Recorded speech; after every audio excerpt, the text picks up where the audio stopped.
Hello everyone, मैं Lavkush Upadhyay biology faculty at Dakshina स्वागत करता हूं आप सभी का दक्षिणा ई लर्निंग प्लेटफॉर्म पे। तो आज का जो हमारा लेक्चर है lecture number 4, breathing and exchange of gases, right, जिसमें कि I am going to discuss about the exchange of gases. So today I am going to discuss about exchange of gases. तो आज का जो मेरा टॉपिक है वो है exchange of gases. In my last class, I already have discussed about the respiratory volumes and respiratory capacities, right?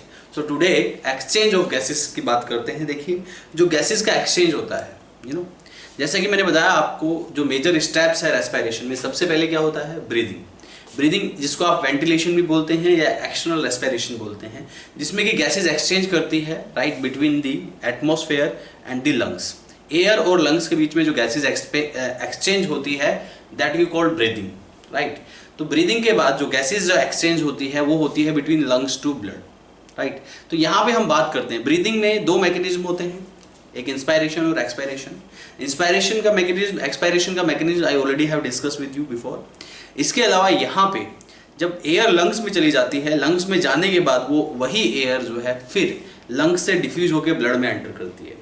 तो अभी हम बात करते हैं exchange of gases. First of all I will discuss about the exchange of gases between lungs to blood. After that I will come to the exchange of gases between blood to tissues. Is that clear? तो यहाँ पे जो है exchange of gases के लिए कुछ factors required होते हैं, राइट, कुछ कंडीशंस रिक्वायर्ड होती है। ध्यान दीजिए, एक्सचेंज ऑफ गैसेस की मैं बात कर रहा हूं। तो जो गैसेज एक्सचेंज होती है बिटवीन एल्वेलाई और लंग्स टू ब्लड और बिटवीन ब्लड टू टिश्यूज, उसके लिए डिफ्यूजन रिक्वायर्ड होता है, दैट इज डिफ्यूजन, राइट। तो मेनली जो एक्सचेंज ऑफ गैसेज है, mainly exchange of gases take place through diffusion, take place through diffusion process. Exchange of gases take place through diffusion process. Oxygen and CO2 दोनों का जो exchange होता है, यानी कि जो एक्सचेंज ऑफ गैसेज है, that take place through diffusion process, जो कि डिफ्यूजन प्रोसेस के थ्रू टेक प्लेस करता है। Mainly exchange of gases take place through diffusion process. दूसरा पॉइंट, राइट, तो यहां पे डिफ्यूजन के थ्रू गैसेस का एक्सचेंज टेक प्लेस करता है। सेकंड पॉइंट, यहां पे गैसेस के ट्रांसपोर्ट के लिए या गैसेस के एक्सचेंज के लिए सबसे इंपॉर्टेंट जो फैक्टर है वो है partial pressure, right. It depends on partial pressure gradient. Partial pressure क्या है? This is the pressure of individual gas in the mixture of gases. जो मिक्सचर ऑफ गैसेस में इंडिविजुअल गैस का जो प्रेशर होता है उसको आप पार्शियल प्रेशर कहते हैं। तो पार्शियल प्रेशर ग्रेडियंट पे भी ट्रांसपोर्ट और एक्सचेंज ऑफ गैसेस डिपेंड करता है। Partial pressure of gases, partial pressure of gases is essential for the exchange and transport of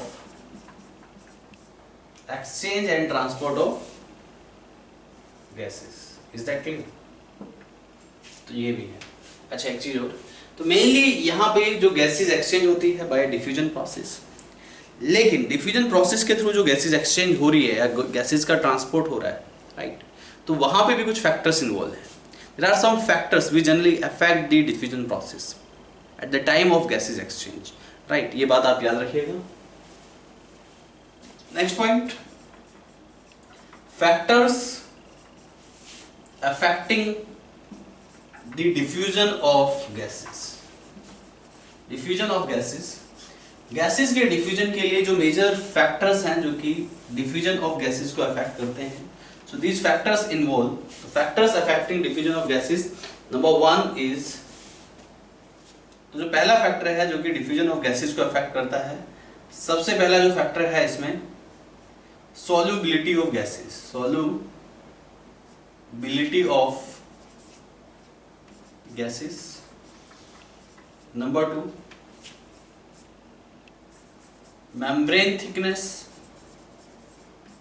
solubility of gases, thickness of membrane or membrane thickness. और number 3 बता ही दिया मैंने आपको, partial pressure. Is that clear? Solubility की of gases की हम बात करते हैं. Solubility of gases.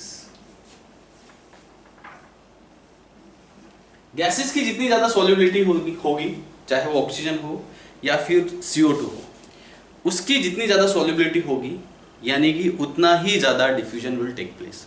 तो डिफ्यूजन जो है गैसेस की सोल्युबिलिटी पे भी डिपेंड करता है, right. Increasing solubility that results to increase diffusion rate. ये पॉइंट याद रखिएगा आप. Higher the solubility then higher the diffusion rate. अगर सोल्युबिलिटी हायर होगी तो डिफ्यूजन रेट भी ज्यादा होगा, राइट. अगर हम ब्लड में सोल्युबिलिटी की बात करें तो if you compare CO2 and O2, oxygen और कार्बन डाइऑक्साइड की सोल्युबिलिटी में अगर आप कंपेयर करते हैं तो यहाँ पे ज्यादा जो सोल्युबिलिटी होती है वो होती है CO2 की. इसलिए CO2 का diffusion rate faster than oxygen. Is that clear all of you? ये बात आपको याद रखनी है. ये क्वेश्चन एग्जाम में फ्रेम हो जाता है. This is very important. Solubility, right. Solubility of CO2 20 to 25 times higher than O2. CO2 की जो सोल्युबिलिटी होती है वो 20 से 25 टाइम्स ज्यादा होती है एज कंपेयर टू O2. ये पॉइंट आपको याद रखना है. This point can frame as question in your exam. तो जो CO2 की सोल्युबिलिटी है, this statement is also given in NCERT. तो solubility of CO2 20 to 25 times higher than O2. It means if you compare between the oxygen and the CO2, right? So the higher diffusion rate of CO2 will take place because CO2 solubility is 20 to 25 times more than O2. Is that clear? तो यहाँ पे diffusion rate, इसलिए जो diffusion rate है, diffusion rate of CO2 higher than O2. Oxygen से ज्यादा CO2 का diffusion rate होता है. Diffusion rate of CO2 higher than O2. Is that clear? This is about the solubility of gases. तो this is the first factor which is affecting the solubility of gases. तो factors affecting the solubility of gases, right. इसके बाद next point है membrane thickness. Thickness of membrane पे भी, right, diffusion rate यानी कि gases का जो डिफ्यूजन है वो मेम्ब्रेन थिकनेस पे भी डिपेंड करता है. जितनी ज्यादा थिकनेस होगी उतना कम डिफ्यूजन रेट होगा और जितनी कम थिकनेस होगी उतना ज्यादा डिफ्यूजन रेट होगा. सो this is also very simple. तो यहां पे सेकंड पॉइंट क्या था? ये तो फर्स्ट पॉइंट था. सेकंड क्या था? Thickness of membrane. You know, increasing thickness results to decrease diffusion rate. Diffusion rate उतना ही कम होगा जितनी ज्यादा थिकनेस ऑफ मेम्ब्रेन होगी. सेकंड पॉइंट, थिकनेस जितनी कम होगी, डिक्रीजिंग थिकनेस, डिफ्यूजन रेट उतना ही ज्यादा होगा. ये पॉइंट आपको याद रखना है क्योंकि एग्जाम में फ्रेम हो जाता है. Higher the thickness of alveolar membrane then it will be results to decreasing the diffusion rate. And if the thickness of the membrane will be less, it means diffusion rate will increase, right? तो diffusion rate ज़्यादा होगा अगर membrane thickness कम होगी और diffusion rate कम होगा अगर membrane thickness ज़्यादा होगी. तो ये point भी आपको याद रखना है. तो पहला factor solubility of gases, दूसरा क्या है? membrane thickness, और तीसरा क्या है? partial pressure. Partial pressure is very important gradient for the exchange of gases and even for the transport of gases. तो पार्शियल प्रेशर के बारे में जान लेते हैं. देखिए please, this partial pressure is also very essential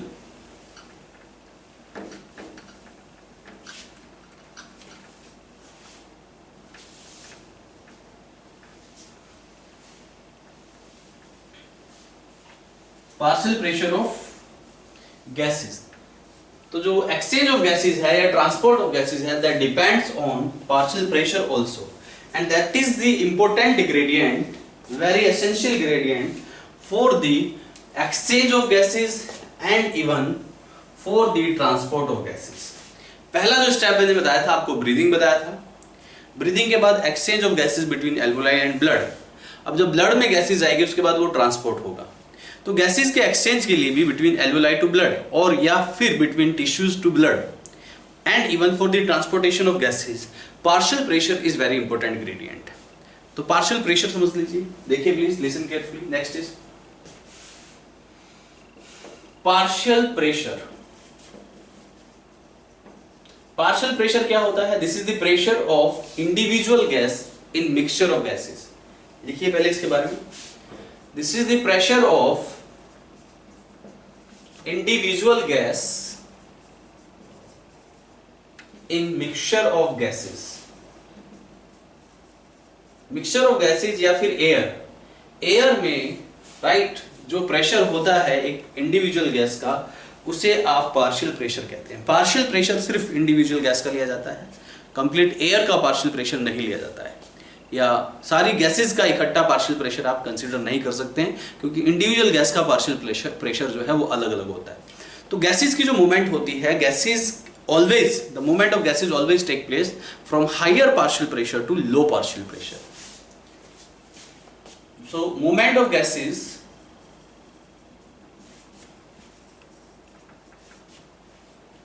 right is always take place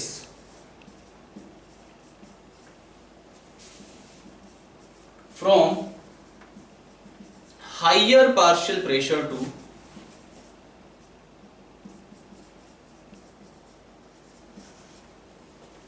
lower partial pressure। Higher partial pressure से lower partial pressure की तरफ गैसेस की मूवमेंट होती है, you know. High partial pressure to high partial pressure से कैसे lower partial pressure की तरफ गैसेस की मूवमेंट टेक प्लेस करती है।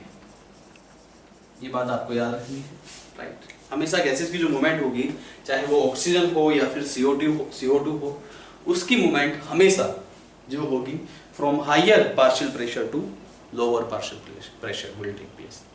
Are you getting? अब यहाँ पे कुछ पार्शियल प्रेशर की वैल्यूज है जो कि एनसीईआरटी में भी दी हुई है, और ये आपको याद रखनी है, यहाँ से क्वेश्चन फ्रेम हो जाता है। तो यहाँ पे मैं एक टेबुलर फॉर्म में देख लेते हैं इसको। इधर मैंने लिख लिया पार्शियल प्रेशर। अब पार्शियल प्रेशर जो होता है वो होता है मिलीमीटर मर्क्यूरिक प्रेशर, उसको आप मिलीमीटर मर्क्यूरिक प्रेशर में लेते हैं। अब यहाँ पे पार्शियल प्रेशर कितनी गैसेस का होगा? डिफरेंट गैसेस में यहाँ पे ऑक्सीजन का पार्शियल प्रेशर लेते हैं, CO2 का पार्शियल प्रेशर लेते हैं, राइट। CO2 का पार्शियल प्रेशर ले लिया आपने। Is that clear? Partial pressure of oxygen and partial pressure of CO2। अब यहाँ पे देखिए इन गैसेस का जो पार्शियल प्रेशर होगा वो कितना होगा? अगर मैं बात करूं इन एटमॉस्फेयर, एटमॉस्फेयर में पार्शियल प्रेशर किसका ज्यादा होगा? You must understand about this. Atmosphere में पार्शियल प्रेशर होगा ज्यादा किसका? ऑक्सीजन का, 103 मिलीमीटर, राइट, मर्क्यूरिक। तो यहां पे इसमें जो एटमॉस्फेरिक एयर है, एटमॉस्फेरिक एयर में जो पार्शियल प्रेशर है वो किसका ज्यादा है? ऑक्सीजन का ज्यादा है, राइट। सॉरी, ये 103 लिखा मैंने, 159 होता है, मेक इट करेक्ट। तो यहां पे 159 मिलीमीटर मर्क्यूरिक प्रेशर होता है इन एटमॉस्फेयर या फिर in air. 159 millimetre mercuric pressure होता है। वहीं पार्शियल प्रेशर ऑफ CO2 जो होता है, ये भी देख लीजिए, जो पार्शियल प्रेशर ऑफ CO2 होता है वो कितना होता है? 0.3 मिलीमीटर मर्क्यूरिक प्रेशर। अब यहां से एटमॉस्फेयर से ऑक्सीजन कहां जाती है? लंग्स में या एल्वेओलाई में। तो एल्वेओलाई में इसका जो प्रेशर होता है 104 मिलीमीटर मर्क्यूरिक प्रेशर होता है। तो एयर में 159 था, एल्वेओलाई में कितना हुआ? 104। तो हायर से लोअर की तरफ मूवमेंट करेगी, यानी कि यहाँ एटमॉस्फेयर से एल्वेओलाई में की तरफ ऑक्सीजन मूव करेगी, क्योंकि एटमॉस्फेयर में 159 पार्शियल प्रेशर है एंड एल्वेओलाई में 104 पार्शियल प्रेशर। वहीं partial pressure of CO2 alveoli में कितना होता है? 40। यहाँ पे इसके बाद हम ऑक्सीजनेटेड ब्लड की बात करते हैं। ओ भी मतलब ऑक्सीजनेटेड ब्लड। ऑक्सीजनेटेड ब्लड में एल्वोलाई का पार्शियल प्रेशर 95 होता है, CO2 का पार्शियल प्रेशर कितना होता है 40 होता है। वहीं अगर मैं टिश्यूज की बात करूं, टिश्यूज में ऑक्सीजन का जो पार्शियल प्रेशर होता है, partial pressure of oxygen that is 40, और CO2 का पार्शियल प्रेशर टिश्यूज में ज्यादा हो जाता है, 45 हो जाता है। वहीं अगर मैं डीऑक्सीनेटेड ब्लड की बात करूं तो डीऑक्सीनेटेड ब्लड में ऑक्सीजन का पार्शियल प्रेशर कितना होता है, ऑक्सीजन का पार्शियल प्रेशर 40 होता है, वहीं CO2 का पार्शियल प्रेशर 45। टिश्यूज में और डीऑक्सीनेटेड ब्लड में दोनों की वैल्यू सेम रहती है, राइट। तो ये पार्शियल प्रेशर की वैल्यूज है, टेबुलर फॉर्म में मैंने बना दिया इसको, और ये एनसीईआरटी में भी दिया हुआ है और ये एग्जाम में पूछा जाता है। तो this is all about the exchange of gases, यानी कि factors affecting exchange of gases. ये तो ये मेजर फैक्टर्स थे जो कि जनरली गैसेस के एक्सचेंज को अफेक्ट करते हैं। So number 1 solubility of gases, higher the solubility higher the diffusion rate. Number 2 thickness of membrane, higher the thickness higher the diffusion rate. Number 3 partial pressure, partial pressure यानी कि higher partial pressure से lower partial pressure की तरफ gases की movement take place करती है। So these are the major factors which generally affect the diffusion rate and which are required for the exchange of gases. So next I am going to discuss about the exchange of gases between alveoli and blood. Alveoli and blood के बीच में कैसे exchange of gases होता है? You must understand about this. Listen carefully.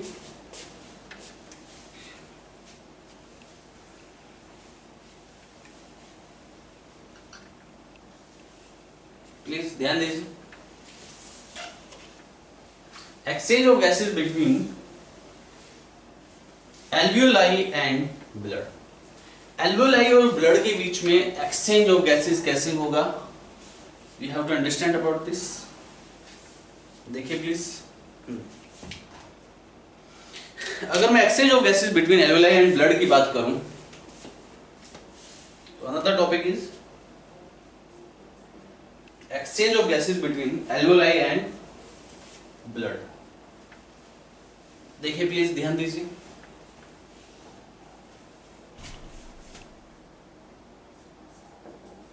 exchange of gases between alveoli and blood। alveoli और blood के बीच में कैसे गैसेस का एक्सचेंज होता है,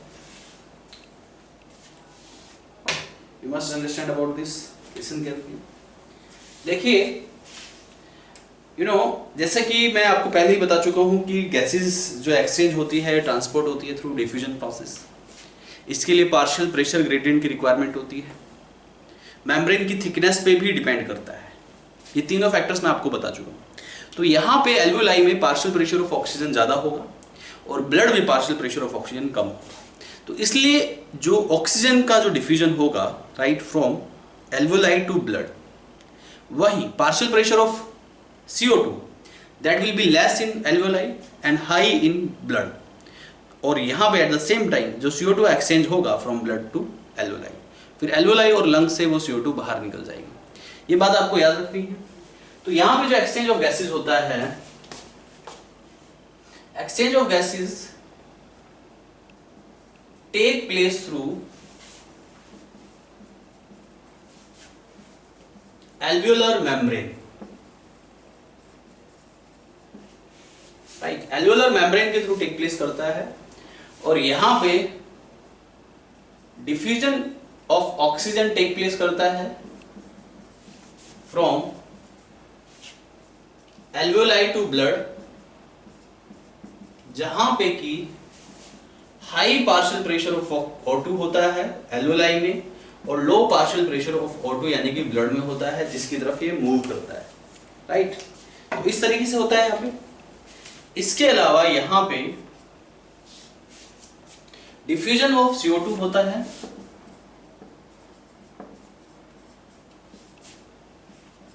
फ्रॉम ब्लड टू एल्वियोलाई, और ये भी सेम होगा, higher partial pressure of CO2 जो कि ब्लड में ज्यादा होता है, लो पार्शियल प्रेशर ऑफ CO2 जो कि एल्वियोलाई में कम होता है। तो दोनों गैसेस का डिफ्यूजन एक साथ टेक प्लेस करता है, एक एल्वियोलाई में आती है और दूसरी एल्वियोलाई से ब्लड में जाती है, राइट।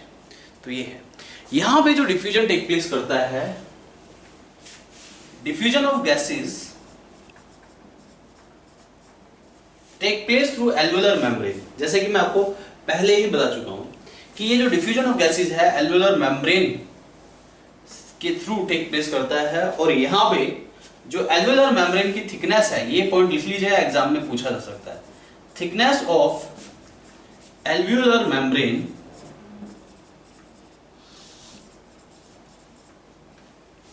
(0.2 मिलीमीटर, इतनी थिकनेस होती है। और इस थिकनेस से ऑक्सीजन का डिफ्यूजन हो जाता है एल्वियोलाई से ब्लड में। और यहां पे जो लेयर होती है ये नैनोमीटर होगा, सॉरी मैंने मिलीमीटर ले लिया, तो 0.2 नैनोमीटर है, राइट। और यहां पे इस एल्वियोलर मेम्ब्रेन में 3 डिफरेंट लेयर्स होती हैं। There are 3 different layers in alveolar membrane। alveolar membrane में 3 different layers होती हैं, राइट। सबसे पहली जो लेयर है, मैं डायग्राम की हेल्प से भी आपको बता देता हूं। ये यहां पे alveoli है, this is the alveoli, this is balloon like structure. ये मैं पहले भी डिस्कस कर चुका हूं। ये alveoli है, बैलून लाइक स्ट्रक्चर। इसकी जो लाइनिंग बनी होती है, lining of the alveoli is made up of squamous epithelium. Squamous epithelium, so this is the lining of alveoli, जो कि स्क्वैमस एपिथेलियम से बनी होती है। तो यहाँ पे 3 मेजर लेयर्स हैं। पहला लाइनिंग ऑफ एल्वेओलाई, जो कि अपने आप में एक स्क्वैमस एपिथेलियम है। लाइनिंग ऑफ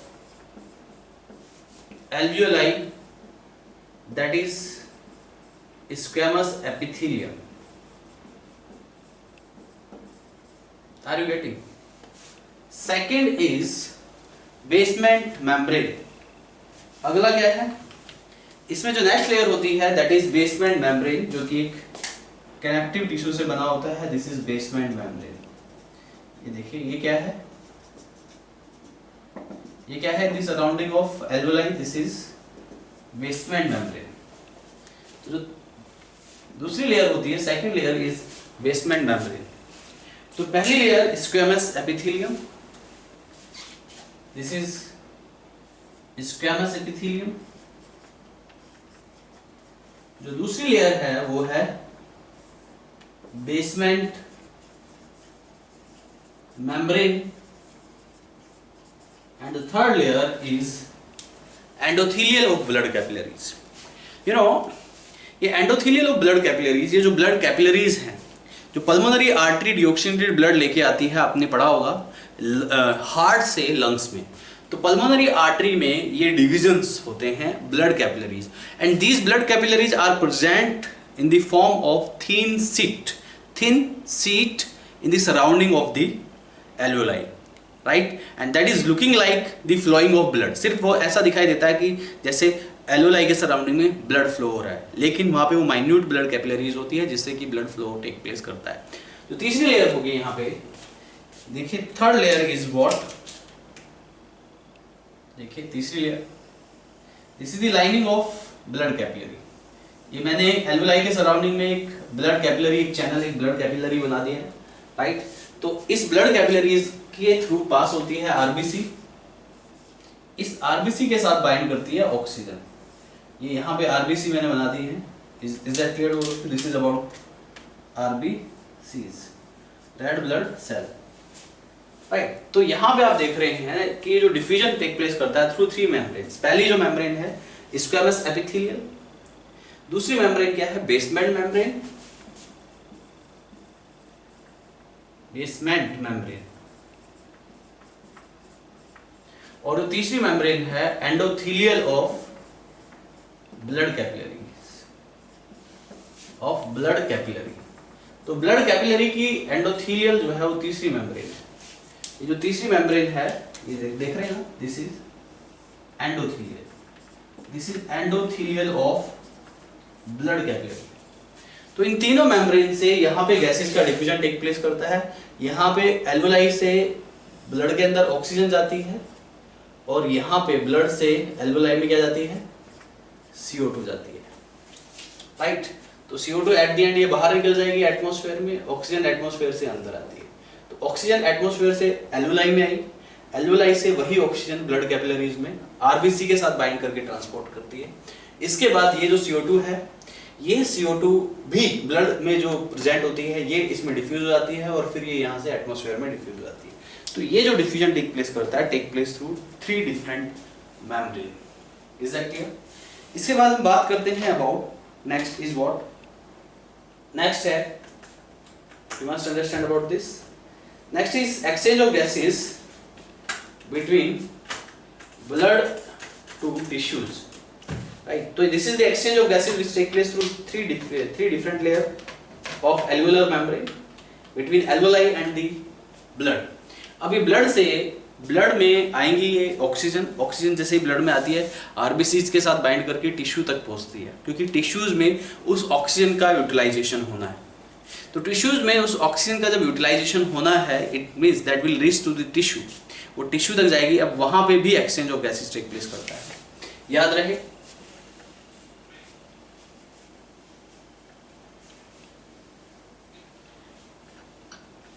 और मैंने फैक्टर्स अफेक्टिंग आपको बताई दिए हैं कि फैक्टर्स जो मेनली अफेक्ट करते हैं डिफ्यूजन ऑफ गैसेस को, वो यहाँ पे 3 मेजर फैक्टर्स होते हैं। तो यहाँ पे अगर ऑक्सीजन डिफ्यूज हो रही है एल्वुलाई से ब्लड में, तो यानी कि एल्वुलाई कहाँ है, लंग्स के पास, तो लंग्स में डिफ्यूजन टेक प्लेस करता है। तो यहाँ पे at that time diffusion, at the time of the diffusion in lungs, lungs में high partial pressure of oxygen की वजह से ये डिफ्यूजन होता है, तभी वो एल्वुलाई से ब्लड में जाएगी। तो यहाँ पे पार्शियल प्रेशर मैटर करता है। Is that clear to all of you? और low partial pressure of CO2 होता है, इसलिए CO2 एल्वुलाई से ब्लड में नहीं जाता है। Is that clear to all of you? तो ये फैक्टर्स हैं जो कि ऑक्सीजन के लिए डिफ्यूजन का काम करते हैं, राइट? बात समझ में आ रही है? Is that clear? तो ये हो गया आपका कितना होता है लंग्स में पार्शियल प्रेशर ऑफ वाटर, बताया था मैंने 104 मिलीमीटर मर्क्यूरिक एल्वुलाई में, और यहाँ पे पार्शियल प्रेशर ऑफ CO2 कितना होता है 40 मिलीमीटर मर्क्यूरिक। ऐसे ही नेक्स्ट है exchange of gases between blood and tissues और the body cells. Exchange of gases between blood and tissues और body cells। तो body cells, blood और tissues के बीच में किस तरीके से एक्सचेंज होगा गैसेस का, देखिए यहाँ पे भी पार्शियल प्रेशर रिक्वायर्ड होता है, राइट? जैसे ही ऑक्सीजन टिश्यूज तक पहुंचती है, ऑक्सीजन का यूटिलाइजेशन होना स्टार्ट होता है, तो उस टाइम पे टिश्यूज में high partial pressure of CO2 होता है।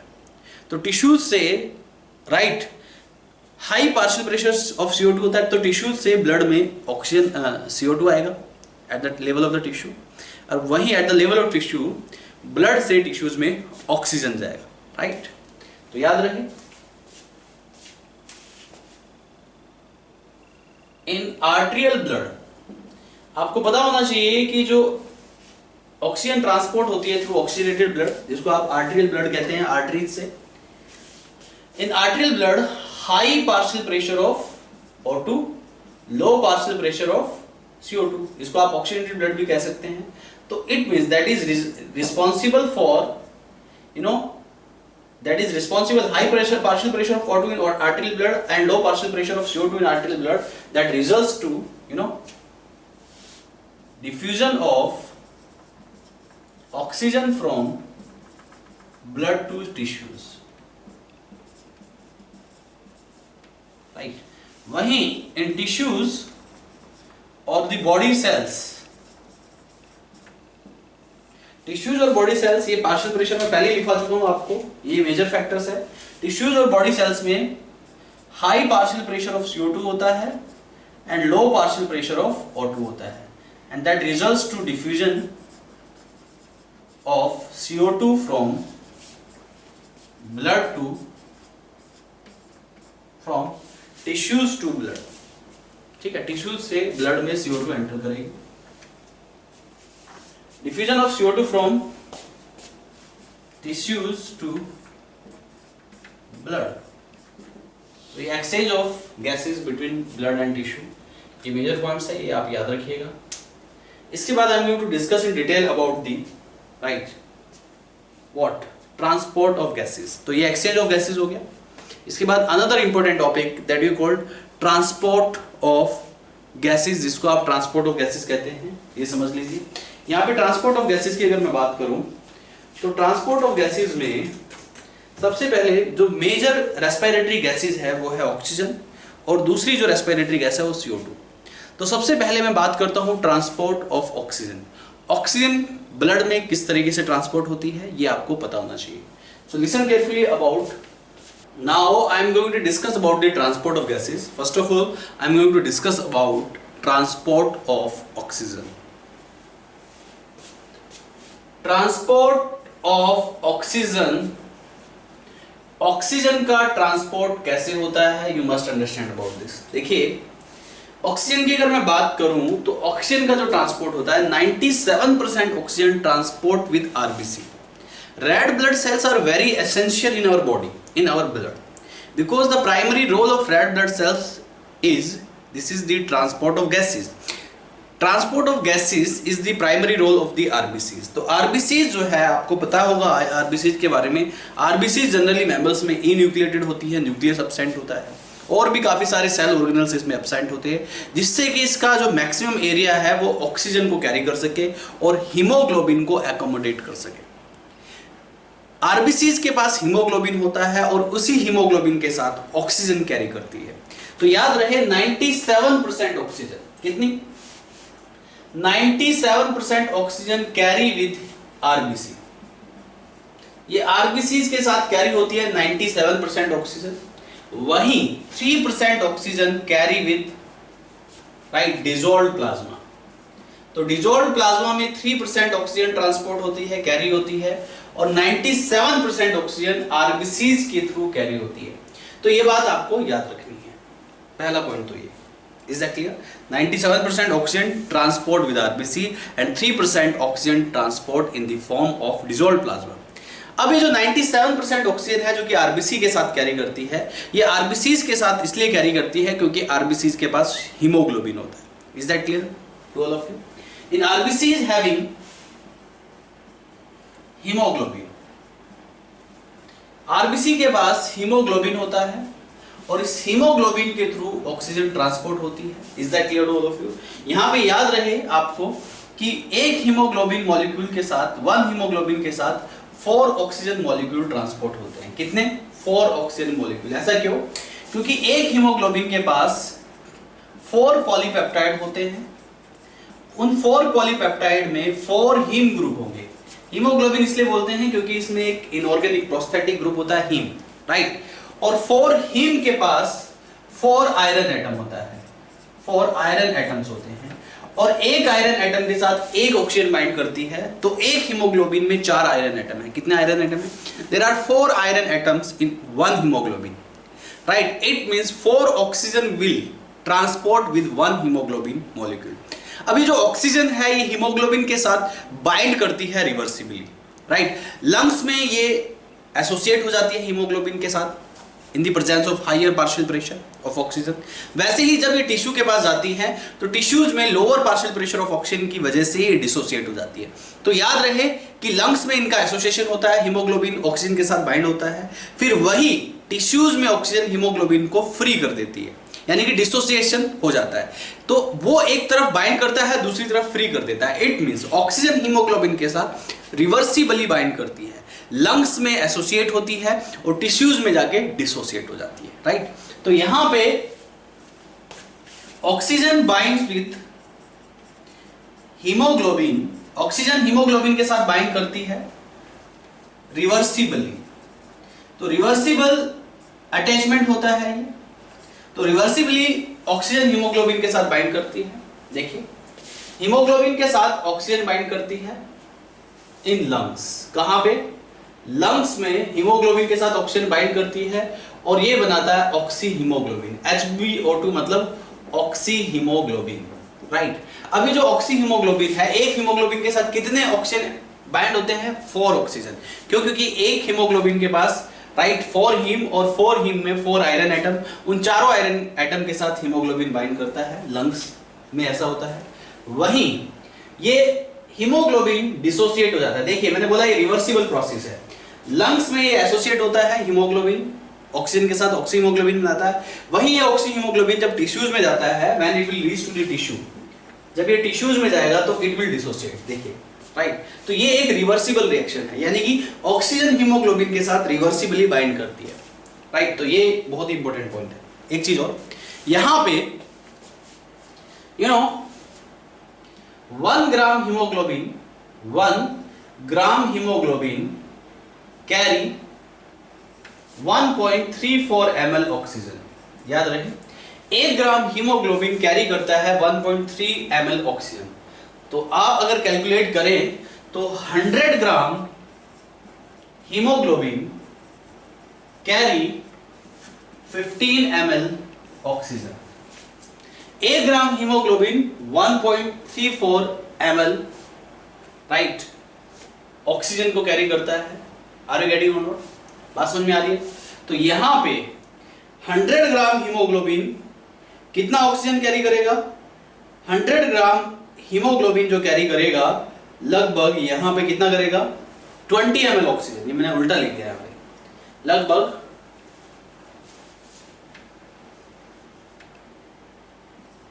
20 ml ऑक्सीजन को 100 ग्राम राइट हीमोग्लोबिन कैरी करता है। सॉरी 100 ग्राम, ये मैंने राइट मेक इट करेक्ट। यहां पे 100 ml ब्लड 20 ml ऑक्सीजन को कैरी करेगा। तो ये पॉइंट आप लिखिए सही से। तो यहां पे 1 ग्राम हीमोग्लोबिन कैरी करता है 1.3 ml ऑक्सीजन। राइट, एक चीज और यहां पे इन 100 ml ब्लड कितना हीमोग्लोबिन होता है? 15 ग्राम। कितना? 15 ग्राम। आपने पढ़ा होगा 100 ml ब्लड में 15 ग्राम क्या होता है? हीमोग्लोबिन होता है। 15 ग्राम हीमोग्लोबिन प्रेजेंट होता है 100 ml ब्लड में। अब इसको कैलकुलेट कीजिए। 1 gram haemoglobin 1.34 ml oxygen carry कर रहा है और 100 ml में 15 ग्राम हीमोग्लोबिन है। तो 15 ग्राम हीमोग्लोबिन कितना जो है ऑक्सीजन कैरी करेगा? तो याद रहे आर्टेरियल ब्लड, इसको आप आर्टेरियल ब्लड या ऑक्सीनेटेड ब्लड भी कहते हैं। तो at the end oxygenated blood right carry amount of oxygen, कितना अमाउंट ऑफ ऑक्सीजन कैरी करता है? Is that clear? Approximately 20 ml oxygen आएगा पर 100 ml ब्लड। पर 100 ml ब्लड में 20 ml ऑक्सीजन को कैरी करता है ऑक्सीनेटेड ब्लड। तो याद रखिए कि 1 ग्राम हीमोग्लोबिन के साथ 1.3 ml ऑक्सीजन ट्रांसपोर्ट होता है। 100 ml ब्लड में 15 ग्राम हीमोग्लोबिन होता है, और अगर 100 ml ब्लड में 15 ग्राम हीमोग्लोबिन है तो लगभग 100 ml ब्लड में 20 ml ऑक्सीजन का जो है ट्रांसपोर्टेशन होगा, यानी कि ये कैरी करेगा। Is that clear? अब यहां पे जो 20 ml है ब्लड, 20 ml ऑक्सीजन जो है 100 ml ब्लड में 20 ml ऑक्सीजन कैरी करता है, लेकिन टिश्यू तक कितना पहुंचता है? Only 5 ml। Only 5 ml। तो amount of oxygen transport to the tissues तक पहुंचने वाला ऑक्सीजन कितना हुआ? 5 ml ऑक्सीजन ट्रांसपोर्ट होता है पर 100 ml ब्लड। 5 ml ऑक्सीजन पर 100 ml ब्लड। तो पर 100 ml ब्लड में 5 ml ऑक्सीजन ट्रांसपोर्ट होता है टिश्यू तक। तो ब्लड में, ऑक्सीजनेटेड ब्लड में ऑक्सीजन कितना कैरी कर रहा है? 20 ml। लेकिन टिश्यूज में जो है वो कितना जा रहा है, कितना ट्रांसपोर्ट हो रहा है? 5 ml। यानी कि जो बचा हुआ है, यानी कि लगभग 15 ml will fall in venule. क्योंकि आपको पता होना चाहिए ब्लड के बाद जब टिश्यूज तक ब्लड सप्लाई हो जाती है, आर्टरीज टिश्यू तक ब्लड सप्लाई करता है, फिर टिश्यू से वो ब्लड टिश्यूज में जाके डीऑक्सीनेटेड हो जाता है और डीऑक्सीनेटेड ब्लड सबसे पहले वेन्यूल में जाता है। तो यहाँ पे अगर आर्टरियल ब्लड में 20 ml ऑक्सीजन ट्रांसपोर्ट हो रहा है और ब्लड टिश्यूज तक वो 5 ml ही जा रहा है, तो 20 में से 5 माइनस कीजिए, वेन्यूल में उतना जाएगा। राइट, याद रहिए। तो ऑक्सीजन फॉल्स इन वेन्यूल। तो 15 20 ml से 5 ml माइनस कर दीजिए, लगभग 15 ml oxygen. Right, is that clear?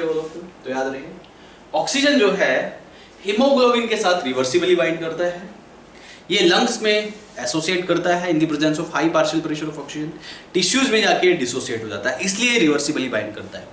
Are you getting note? एक हीमोग्लोबिन मॉलिक्यूल के साथ 4 आयरन एटम होते हैं, इसलिए एक हीमोग्लोबिन मॉलिक्यूल में 4 ऑक्सीजन मॉलिक्यूल कैरी करते हैं। 1 ग्राम हीमोग्लोबिन मॉलिक्यूल के साथ लगभग 1.3 ml ऑक्सीजन जो है कैरी करता है, ये बात आपको याद रखनी है। अब हीमोग्लोबिन कितना होता है ब्लड में? लगभग 15 ग्राम पर 100 ml ब्लड, लगभग 15 ग्राम हीमोग्लोबिन होता है, यानी कि 100 ml ब्लड में लगभग आर्टेरियल जो ब्लड है वो 20 ml ऑक्सीजन को कैरी करता है। अब 20 ml ऑक्सीजन वो कैरी करता है, लेकिन टिश्यू तक सिर्फ 5 ml पहुंचता है, यानी कि बाकी कहां जाएगा? वेन्यूल्स में, आगे पास हो जाएगा वेन्यूल्स में। तो 20 में से 5 माइनस कर दीजिए, लगभग 15 ml वेन्यूल्स में जो ब्लड है वो क्या होगा? वो it will be falls in venule, it will carry in venule, right, लगभग 15 ml। तो ये डेटा आपको याद रखना है, यहां से क्वेश्चन फ्रेम हो जाते हैं। Is that clear? एक पॉइंट आप यहां पे और लिखिएगा, I am going to discuss, कि यहां पे याद रहे, अगर suppose that you know during exercise oxygen की डिमांड बढ़ जाती है बॉडी में, अगर एक्सरसाइज के टाइम पे बॉडी में ऑक्सीजन की डिमांड बढ़ जाती है तो arterial blood maximum 20 ml oxygen ही कैरी करेगा, लेकिन जो ट्रांसपोर्ट होगा यानी कि जो टिश्यूज में जो ऑक्सीजन जाएगा वो लगभग 3 टाइम्स, यानी कि जो 5 ml जाता था अब वो 3 टाइम्स हो जाता है, यानी कि लगभग 15 ml जाता है। राइट, ये पॉइंट भी आप लिख लीजिएगा, देखिए प्लीज, याद रहे।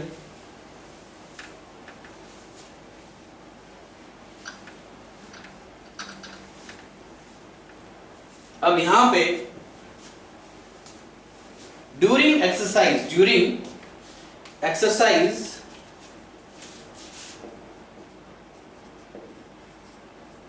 एक्सरसाइज के टाइम पे, during exercise amount of oxygen carry in arterial blood हमेशा 20 ml ही होगा, अब चाहे आप एक्सरसाइज करते हैं या नहीं करते हैं, ये कांस्टेंट रहेगा। But amount of oxygen transport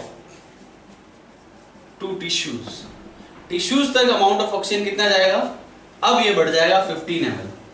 तो पहले वो नॉर्मल कंडीशन में 5 ml टिश्यू तक जाता है, अब एक्सरसाइज के टाइम पे 15 ml, तो the amount of blood which falls in venule during exercise कितना होगा? 20 में से 15 माइनस कर दीजिए, amount of oxygen falls in venule during exercise, ये 3 पॉइंट एक्सरसाइज से रिलेटेड है, राइट। इट विल बी कितना होगा?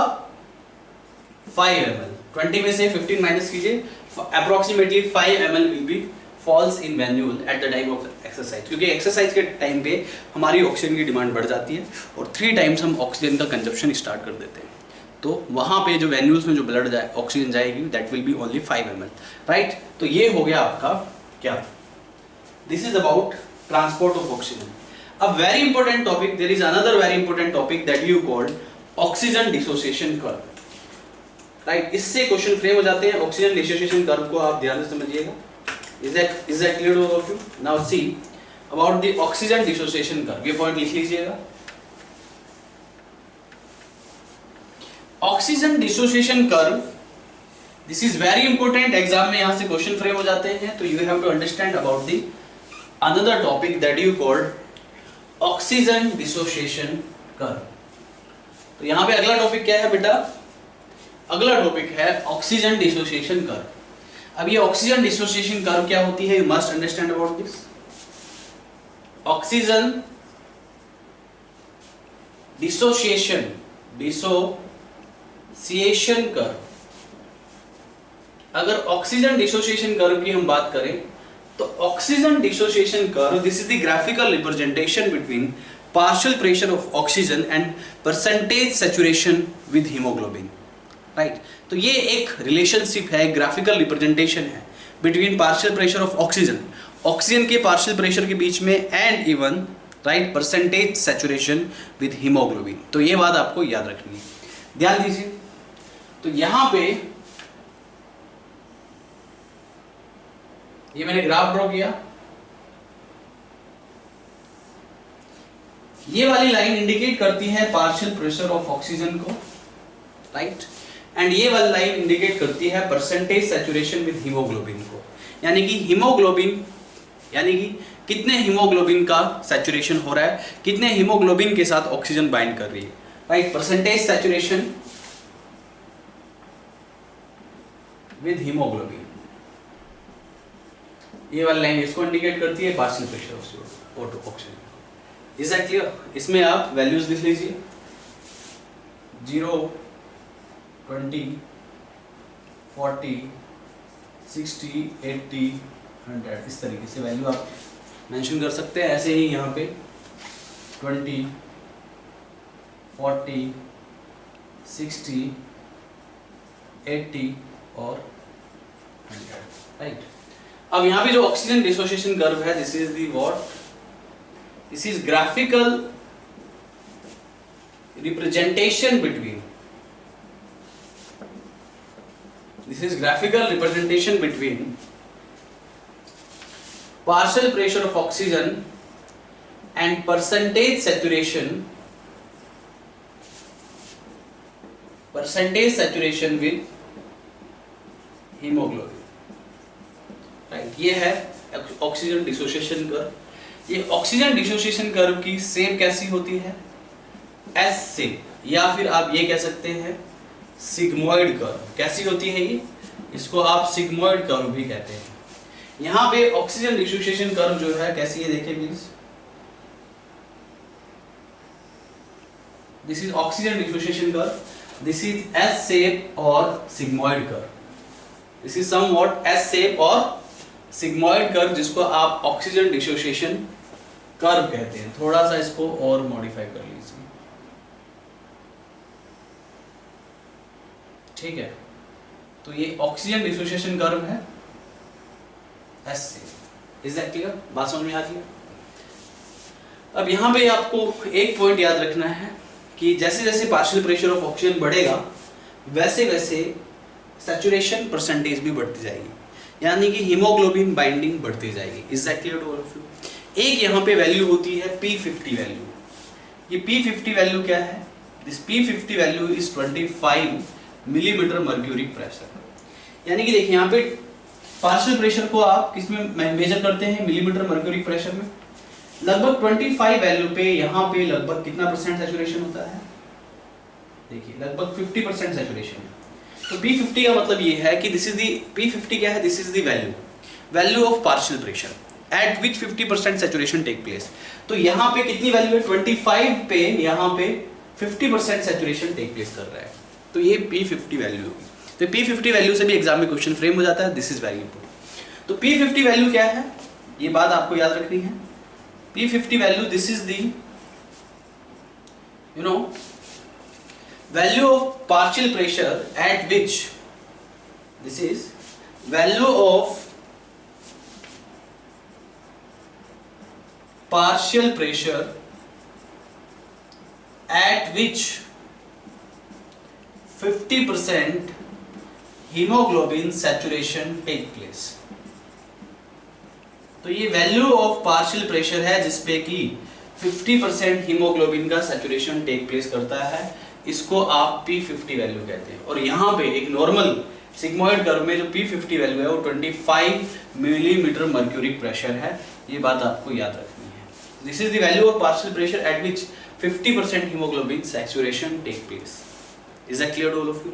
सो this is about the sigmoid curve. अभी जो सिग्मोइड कर्व है, राइट, सिग्मोइड कर्व पे यहाँ पे जो क्वेश्चन फ्रेम होते हैं, right, in what condition this sigmoid curve will shift to left and in what condition this sigmoid curve shift to right।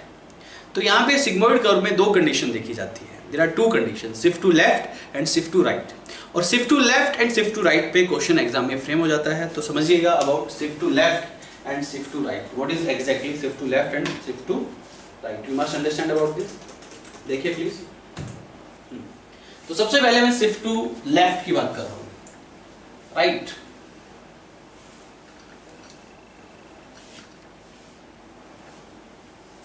याद रहे।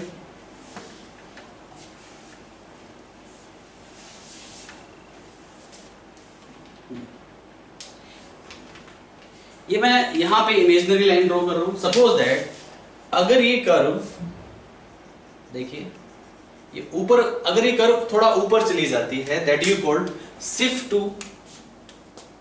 This is shift to left. अगर ये कर्व नीचे रहती है, सपोज दैट ये कर्व नीचे आ जाती है, कर्व नीचे आ गई, शिफ्ट टू राइट, इस कर्व को आप शिफ्ट टू राइट बोलेंगे। तो किस कंडीशन में ये कर्व राइट में शिफ्ट हो जाती है और किस कंडीशन में ये कर्व लेफ्ट में शिफ्ट हो जाती है? ये जो ऑक्सीजन डिसोसिएशन कर्व है, इसका अपना एक अलग ही सिग्निफिकेंस है। ऑक्सीजन डिसोसिएशन कर्व की स्टडी करके आप कोई भी रेस्पिरेटरी ट्रबल को कंफर्म कर सकते हैं। अगर किसी भी पर्सन को किसी भी तरह का रेस्पिरेटरी ट्रबल है, उसकी बॉडी के अंदर ऑक्सीजन लेवल डाउन हो जाता है या CO2 लेवल बढ़ जाता है, तो ये सारी चीजें आप इस ऑक्सीजन डिसोसिएशन कर्व की हेल्प से कंफर्म कर सकते हैं। Is that clear? तो यहाँ पे ये जो ऑक्सीजन डिसोसिएशन कर्व है, ये रेस्पिरेटरी ट्रबल्स में या रेस्पिरेटरी डिसऑर्डर्स में इसमें चेंजेस आ जाते हैं। Right, is that clear? Normal जो ऑक्सीजन डिसोसिएशन कर्व है उसमें चेंजेस देखे जाते हैं any kind of respiratory disorder.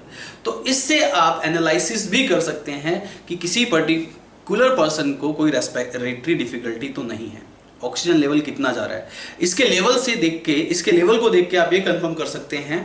Right, oxygen के लेवल को आप ऑब्जर्व कर सकते हैं, CO2 के लेवल को आप ऑब्जर्व कर सकते हैं, और एक पेशेंट की, एक पर्टिकुलर पर्सन की कंडीशंस के बारे में आप आइडिया लगा सकते हैं।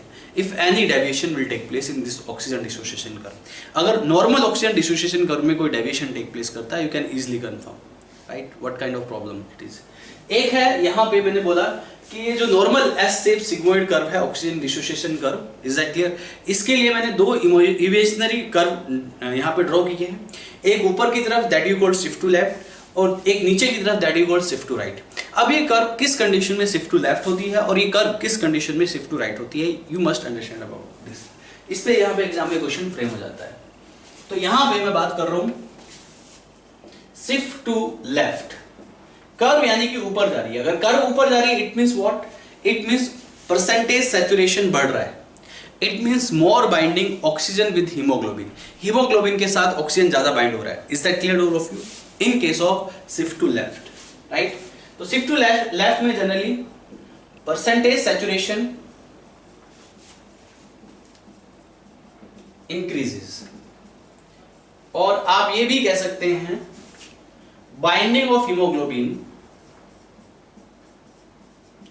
with oxygen, or you can say this association of hemoglobin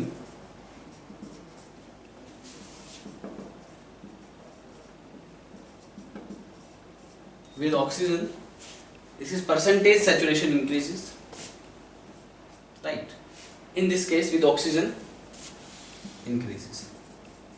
अब ऑक्सीजन का एसोसिएशन हीमोग्लोबिन में जनरली कहां बढ़ता है? कर्व जनरली लेफ्ट में कब जाएगी? Eight the site of lungs.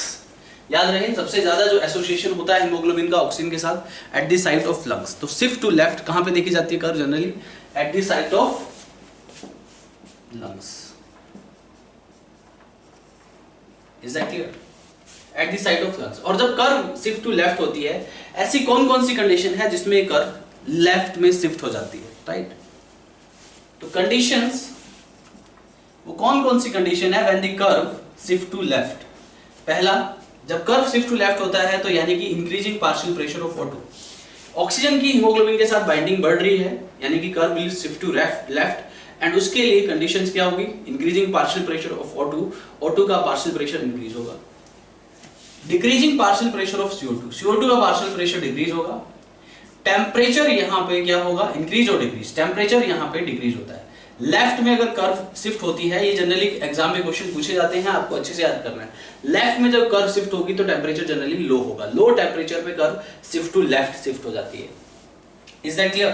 वहीं यहाँ पे हाइड्रोजन आयन की जो कॉन्सेंट्रेशन होगी वो बढ़ेगी या घटेगी? हाइड्रोजन आयन की कॉन्सेंट्रेशन जो है घट जाती है इन दिस केस, याद रहे। इसके अलावा यहाँ पे पीएच की वैल्यू जो है बढ़ेगी। हाइड्रोजन आयन कॉन्सेंट्रेशन अगर घट रही है तो सीधी सी बात है पीएच की वैल्यू बढ़ रही है। तो इस कंडीशन में, इन सारे कंडीशंस में जो कर्व है that will shift to left, increasing partial pressure of O2, right, decreasing partial pressure of CO2, in decreasing hydrogen ion concentration, right, and increasing pH, even low temperature. These are the condition which required to shift this curve to the left. Are you getting? वहीं कुछ और conditions होती हैं. अब ये this is all about shift to left. Are you getting or not? इसके बाद है यहाँ पे shift to right. Shift to right की मैं बात कर रहा हूँ, ध्यान दीजिएगा. So this is about shift to left. ये points लिख लीजिएगा, यहाँ से question frame हो जाते हैं.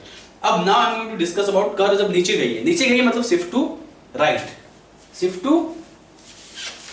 right. Right में curve shift हो गई है. मैंने यहाँ पे इसको right लिखेगा. तो shift to right. तो कर्व जो है जब राइट में शिफ्ट हो गई है तब क्या होगा? यानी कि अगर कर्व राइट में शिफ्ट हो रही है, इट मींस हीमोग्लोबिन की बाइंडिंग ऑक्सीजन के साथ कम हो रही है, यानी कि उसका डिसोसिएशन ज्यादा हो रहा है. क्या हो रहा है? उसका डिसोसिएशन ज्यादा हो रहा है, राइट. शिफ्ट टू लेफ्ट में ऑक्सीजन का एसोसिएशन टेक प्लेस करता है एंड शिफ्ट टू राइट में ऑक्सीजन का डिसोसिएशन टेक प्लेस करता है. So you must understand about this. Listen carefully, ध्यान दीजिए. Next is shift to right. Shift to right. When the curve will shift to right, it means what? जब curve right में shift होगी तब क्या होगा? यू नो, कर्व राइट में तब शिफ्ट होती है जब डिसोसिएशन ज्यादा होता है. Dissociation of oxygen take place या binding of haemoglobin with oxygen will reduce और परसेंटेज सैचुरेशन विल रिड्यूस. तब यहाँ पे ये भी आप कह सकते हैं, तब यहाँ पे कर्व शिफ्ट टू राइट हो जाएगी, यानी कि dissociation of oxygen take place from the haemoglobin. Is that clear? तो हीमोग्लोबिन के साथ उसका डिसोसिएशन हो जाएगा. Is that clear? इसके बाद यहाँ पे कौन कौन सी कंडीशन में जनरली, कौन सी साइड पे जनरली ऑक्सीजन का डिसोसिएशन होता है आपको पता ही है, पहले बता चुका हूँ. ऑक्सीजन बाइंड होती है हीमोग्लोबिन के साथ at the site of lungs और at the site of alveoli, और ये रिवर्सिबली बाइंड होती है. फिर वही ऑक्सीजन डिसोसिएट हो जाती है at the site of tissues. Tissues पे जाके वही ऑक्सीजन डिसोसिएट हो जाती है. Is that clear? हीमोग्लोबिन से. तब जब वो हीमोग्लोबिन से डिसोसिएट हो जाती है, it means that curve will be shift to right. वो कर्व राइट में शिफ्ट हो जाती है. Is that clear all of you? तो यहाँ पे जनरली कंडीशन कब पैदा होती है? At the site of, this condition will develop at the site of tissues. तो टिश्यू की साइड पे ये शिफ्ट टू राइट हो जाती है. और यहाँ पे कौन कौन सी कंडीशंस हैं जो कि इस कर्व को शिफ्ट टू राइट करती है? पहली जो कंडीशन है, right, increasing partial pressure of CO2. CO2 का पार्शियल प्रेशर बढ़ जाता है तब कर्व शिफ्ट टू राइट, या आप ये भी कह सकते हैं decreasing partial pressure of O2. ये दोनों एक दूसरे के इनवर्सली है, राइट. यहाँ पे अगर पार्शियल प्रेशर ऑफ CO2 बढ़ रहा है तो ऑक्सीजन का पार्शियल प्रेशर घटेगा, या पार्शियल प्रेशर ऑफ ऑक्सीजन बढ़ रहा है तो CO2 का पार्शियल प्रेशर घटता है. Is that clear? तो ये एक दूसरे के अपोजिट है, राइट. तो पार्शियल प्रेशर ऑफ CO2 जब बढ़ेगा तब ये डिसोसिएशन होगा हीमोग्लोबिन का ऑक्सीजन के साथ, या फिर आप ये भी कह सकते हैं पार्शियल प्रेशर ऑफ ऑक्सीजन जब घटेगा तब डिसोसिएशन होगा with haemoglobin of what? Oxygen. इसके अलावा यहाँ पे टेम्परेचर बढ़ जाता है इंक्रीजिंग टेम्परेचर के केस में. टेम्परेचर जब घटता है तो शिफ्ट टू लेफ्ट. टेम्परेचर जब बढ़ता है, टिश्यूज में जनरली टेम्परेचर ज्यादा होता है as compare to lungs. Is that clear? तब वो शिफ्ट टू राइट हो जाती है. इसके अलावा इंक्रीजिंग कॉन्सेंट्रेशन ऑफ हाइड्रोजन, मतलब जितने भी मैंने आपको राइट शिफ्ट टू लेफ्ट में बताए थे उससे बिल्कुल अपोजिट कंडीशन है शिफ्ट टू राइट में. तो increasing concentration of hydrogen ion, अगर हाइड्रोजन आयन की कॉन्सेंट्रेशन बढ़ेगी तो उस केस में क्या होगा? पीएच घटेगा या बढ़ेगा? तो पीएच जो है वो घटेगा. जब पीएच घटता है तो curve will shift to right. Is that clear? जब हाइड्रोजन आयन की कॉन्सेंट्रेशन बढ़ती है या पीएच घटता है तब curve will be shift to right. और एक पॉइंट आपको और लिखना है, in case of Bohr's effect. ये भी एग्जाम में क्वेश्चन पूछा जाता है कि किस कंडीशन में, वहां पे बोर्स इफेक्ट भी आपको ऑप्शन में दे सकता है, राइट. बोर्स इफेक्ट के केस में भी curve will shift to right. अब ये बोर्स इफेक्ट क्या है? You must understand about the Bohr's effect also. So next is Bohr's effect. ये जो बोर्स इफेक्ट है, what is this exactly? I am telling you.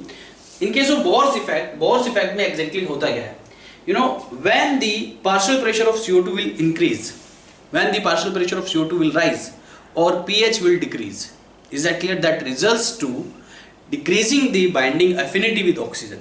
Oxygen binding affinity को वो decrease कर देता है. तो ये पॉइंट्स आपको याद रखने हैं. इसे आप बोर्स इफेक्ट कहते हैं. तो बोर्स इफेक्ट क्या है?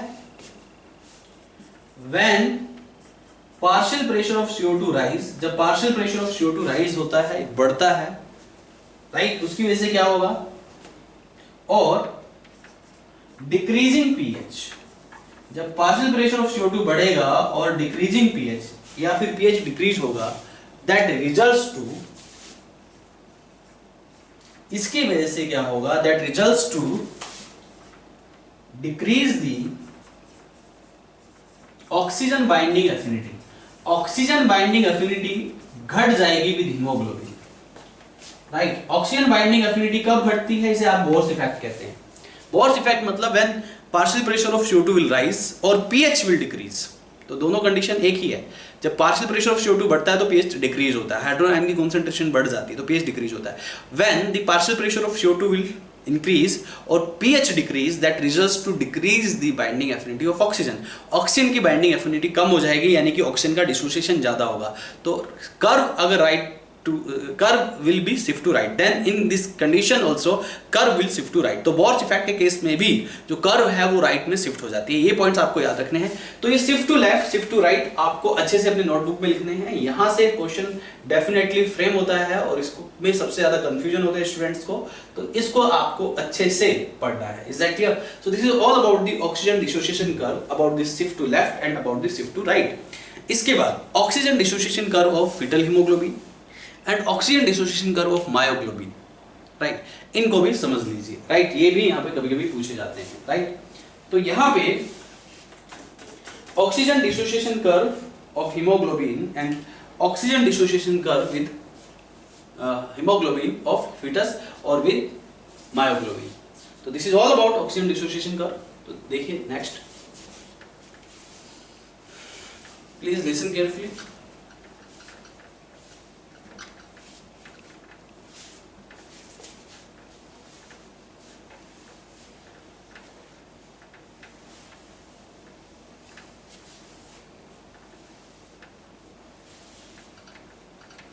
देखिए please,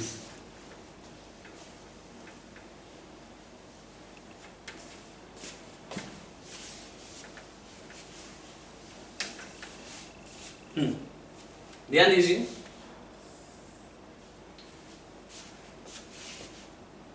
oxygen dissociation curve of foetal haemoglobin, oxygen dissociation curve ODC of foetal haemoglobin, HBF मतलब फीटल हीमोग्लोबिन।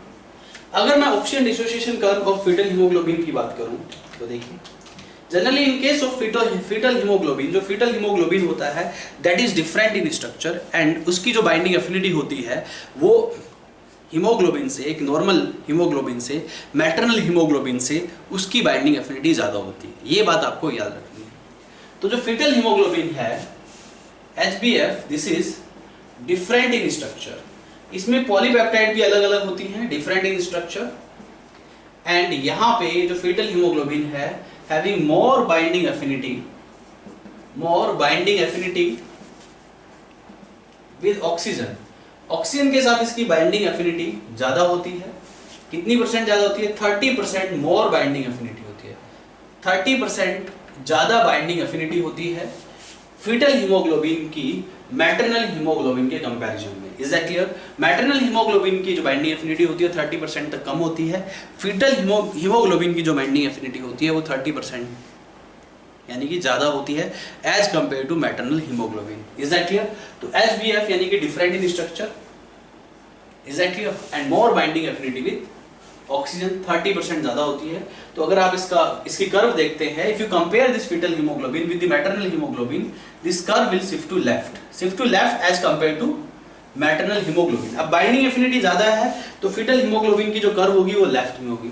आप इसका ग्राफ आसानी से ड्रॉ कर सकते हैं। देखिए, सपोज दैट इधर पार्शियल प्रेशर ऑफ O2 और इधर परसेंटेज सैचुरेशन विद हीमोग्लोबिन। तो यहाँ पे ये मैटरनल हीमोग्लोबिन की कर्व है, this is the oxygen dissociation curve of maternal haemoglobin. वहीं जो फीटल हीमोग्लोबिन की जो कर्व आएगी वो कुछ इस तरीके से आएगी। This is the right, this is foetal haemoglobin. ये जो रेड लाइन से मैंने ड्रॉ किया है ये फीटल हीमोग्लोबिन, ये maternal haemoglobin. Is that clear? तो देखिए ये जो है मैटरनल हीमोग्लोबिन है, मैटरनल हीमोग्लोबिन मदर का हीमोग्लोबिन है, राइट। ये इंडिकेट करता है फीटल हीमोग्लोबिन। तो फीटल हीमोग्लोबिन के साथ ज्यादा बाइंडिंग हो रही है, इसलिए कर्व शिफ्ट टू लेफ्ट। तो यहाँ पे इससे एग्जाम में क्वेश्चन फ्रेम हो जाता है। इसके बाद हम बात करते हैं oxygen dissociation curve of myoglobin. Oxygen dissociation curve of myoglobin. Myoglobin एक पिगमेंट है जो कि मसल्स में प्रेजेंट होता है, ये आपको पता होना चाहिए या पता भी होगा आपको। मायोग्लोबिन क्या है? ये पिगमेंट इन मसल, राइट, पिगमेंट इन मसल्स। तो मसल्स का एक पिगमेंट है जिसको आप मायोग्लोबिन बोलते हैं, और इसकी बाइंडिंग एफिनिटी भी एज कंपेयर टू हीमोग्लोबिन कहीं गुना ज्यादा होती है। Is that clear to all of you? The binding affinity with haemoglobin as compare to haemoglobin is higher, right, in case of myoglobin, right. तो मायोग्लोबिन की जो binding affinity होती है, बाइंडिंग एफिनिटी, इसकी binding affinity more than haemoglobin. Haemoglobin से ज्यादा binding affinity होती है मायोग्लोबिन की। और यहां पे अगर आप इसका ग्राफ ड्रॉ करते हैं तो इसका जो ग्राफ आएगा मायोग्लोबिन की ऑक्सीजन डिसोसिएशन कर्व का, दैट विल बी हाइपरबोलिक। तो यहां पे जो मैटरनल, ये जो मायोग्लोबिन का जो ग्राफ आता है, oxygen dissociation curve of myoglobin, यहाँ पे हाइपरबोलिक ग्राफ आता है। कैसा आता है? Hyperbolic graph. तो hyperbolic graph you can see, right. तो यहां पे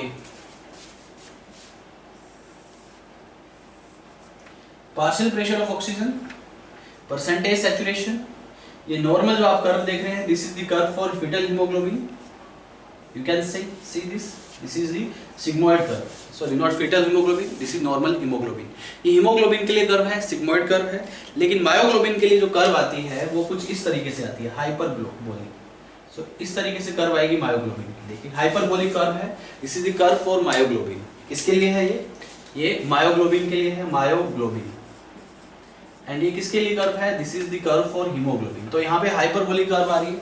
एक बात और आपको याद रखनी है कि एक हीमोग्लोबिन में 4 हीम ग्रुप होते हैं, 4 आयरन एटम होते हैं। तो एक हीमोग्लोबिन के साथ 4 मॉलिक्यूल ऑफ ऑक्सीजन ट्रांसपोर्ट होते हैं। वहीं अगर मैं मायोग्लोबिन की बात करूं तो एक मायोग्लोबिन के साथ एक ही ऑक्सीजन मॉलिक्यूल ट्रांसपोर्ट होता है, क्योंकि एक मायोग्लोबिन में सिर्फ एक आयरन एटम होता है। ये बात आपको याद रखनी है।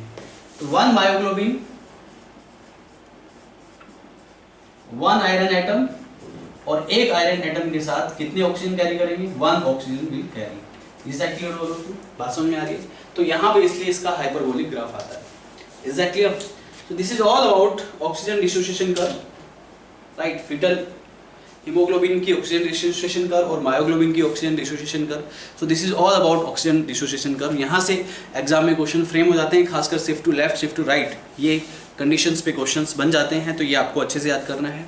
इसके बाद my another topic is transport of oxygen. तो इसी के ट्रांसपोर्ट ऑफ CO2, इसी के साथ transport of oxygen is complete, right. Now I am going to discuss about the transport of CO2, but that I will discuss in my next class. तब तक के लिए thank you very much, bye bye, take care.